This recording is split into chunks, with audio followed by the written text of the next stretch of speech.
it's been a huge change. Now with the privilege that one has for being an MP, I can really make tangible changes. Myself, I've never been part of any political party.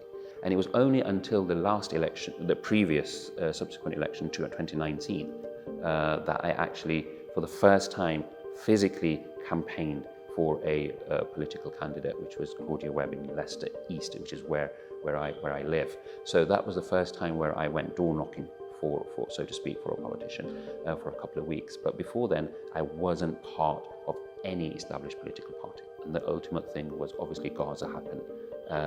And there was a silence from those that we expected to give a voice for the people of Palestine.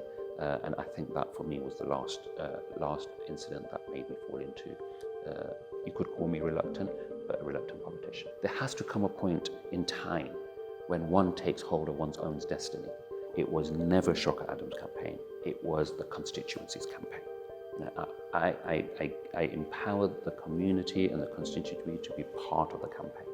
So, the whole team, 90% of my team were volunteers, and it ranged from 8 to 80, the people that were supporting, because it was so grassroots. I think sometimes being part of a political party, your views can be hamstrung.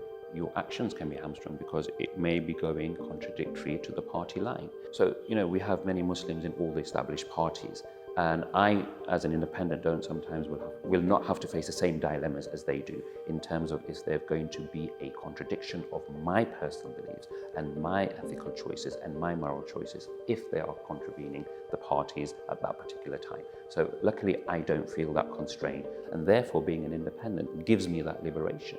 I do not need to ask and seek permission. I'm responsible for, accountable to my constituents. They are my whip, they are my leader, they are my party.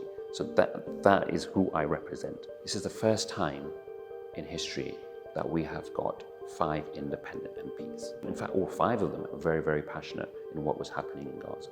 So just our existence, I think, is a powerful reminder, an advocate for the people of not just Palestine, but anywhere where there's injustices and people don't have voices from those countries to speak out. And I think that should not be underestimated.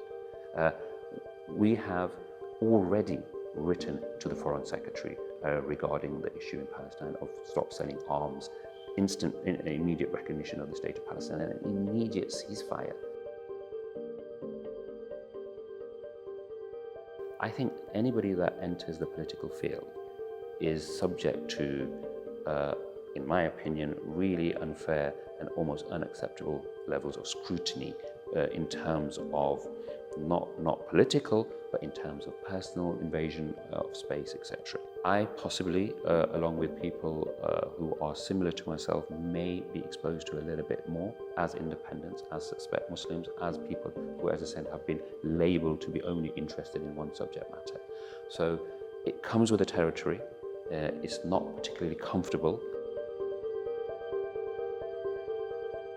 Obviously, working in London is 4 days a week is a massive change to somebody who used to work locally. So that's been a big sort of tangible difference. And another change is, for me, the most important one, is the number of young people that have become so engaged with the political process. They feel now that they can achieve anything that they want to.